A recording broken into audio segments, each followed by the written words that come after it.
kebijakan Kemendikbud tentang kampus mengajar telah melanggar undang-undang yang ada.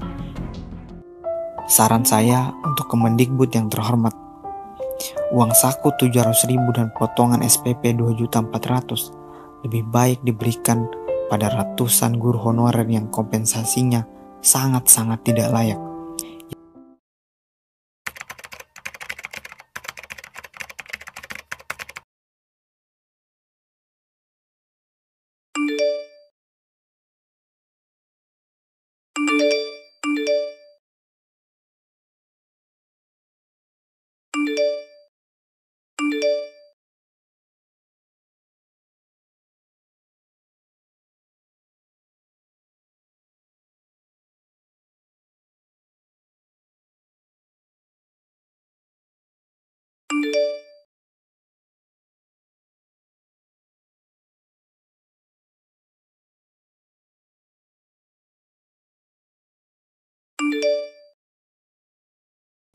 Drop the roof and let the smoke clear.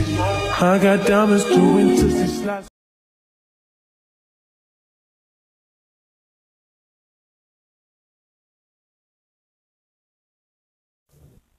Opini kampus mengajar, narasi ngawur untuk kebijakan yang ngawur. Permasalahan pendidikan di Indonesia adalah persoalan lama yang sampai saat ini masih menjadi pekerjaan rumah. Beberapa komponen yang menjadi permasalahan diantaranya adalah sarana dan prasarana pendidikan, kesejahteraan tenaga pendidik, dan mutu pendidikan.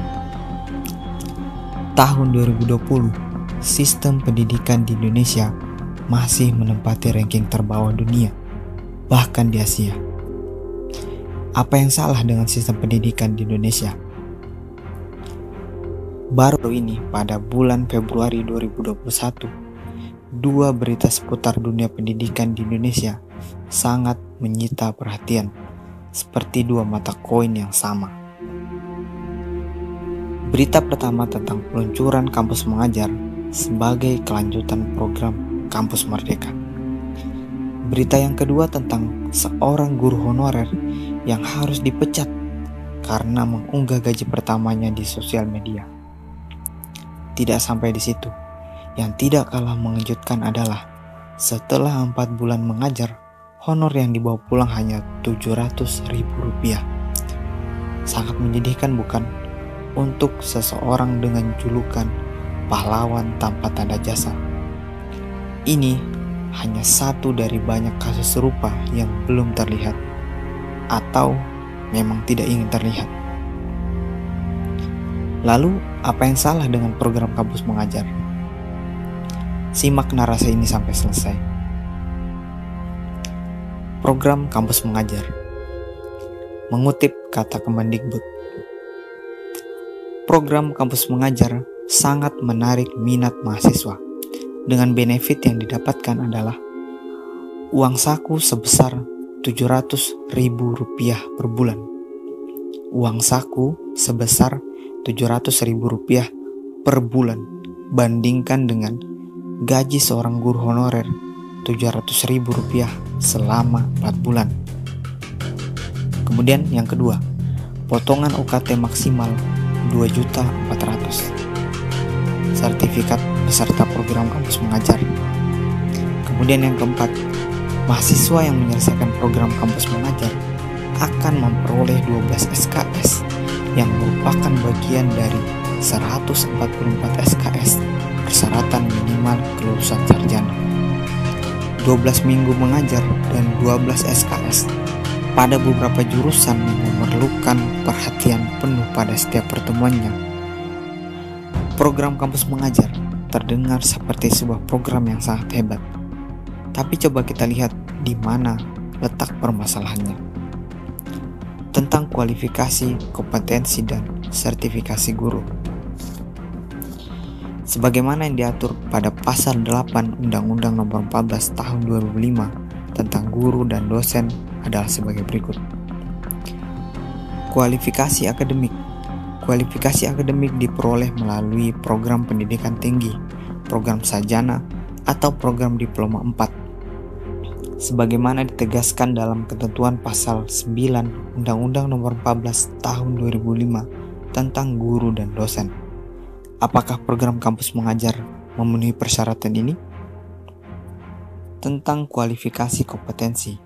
Kualifikasi kompetensi untuk memenuhi syarat menjadi guru sebagaimana disebutkan dalam ketentuan pasal 10 Undang-Undang Nomor 14 Tahun 2005 tentang guru dan dosen terdiri atas kompetensi pedagogik, kompetensi kepribadian, kompetensi sosial, kompetensi profesional yang diperoleh dari pendidikan profesi adalah kemampuan penguasaan materi pelajaran secara luas dan mendalam. Sertifikat pendidik.